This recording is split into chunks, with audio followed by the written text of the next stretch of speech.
Hello, my name is Dan Colgan, and I am the music guy and organist here at Gloria Lutheran Church in Olympia, Washington.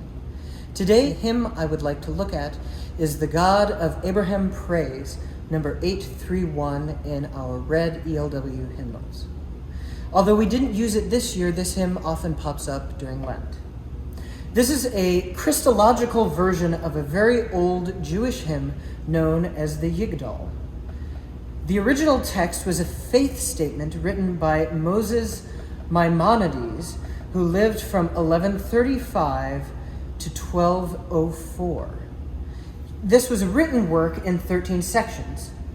In the mid-14th century, someone, likely either Daniel Ben Judah or perhaps Manuelo Giuedo, turned it into a singable metrical form.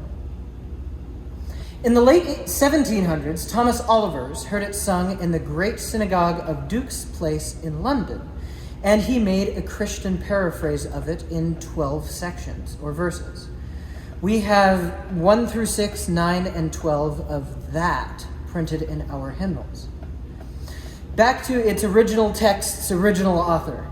Moses Maimonides was born in Cordoba, Spain. He and his family fled to Morocco to avoid religious persecution. He was known as a Jewish scholar, and he also studied logic and medicine. In 1185, he became the physician to Al-Fadil, who was the Egyptian ruler of the time. He is known today as one of the most prolific and influential Torah scholars of the Middle Ages.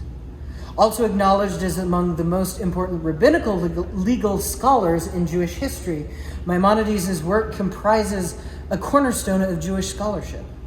He's also an important figure in the Islamic faith tradition as well.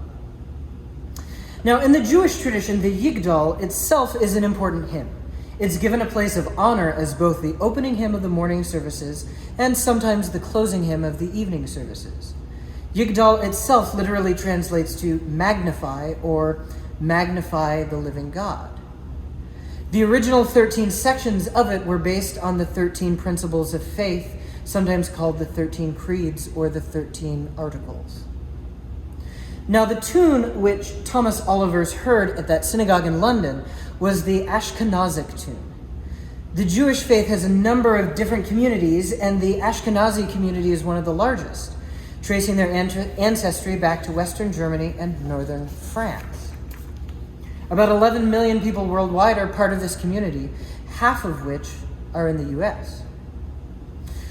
The tune of this, which our hymnal calls Yigdal, is sometimes also referred to as Leoni, for Meyer Lion, who was the Jewish cantor who transcribed it for Olivers.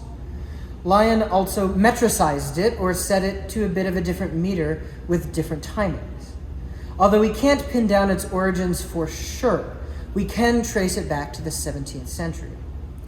One scholar, Abraham Zvi Eidelson, who wrote the first major Jewish musicology work around 1917, suggests that the melody may share its origins with the Israeli national anthem, a German tune, a Basque melody, and a number of other folk tunes. He even printed a 2-page spread comparing them all.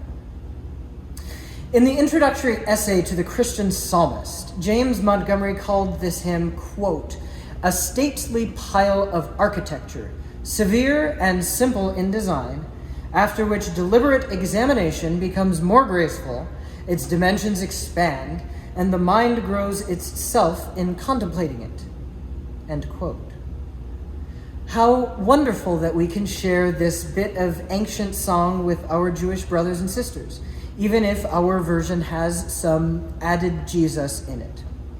The dimensions of this text are indeed worth contemplating, and I'll go ahead and post the text of the full 8 verses as we have them in the description below.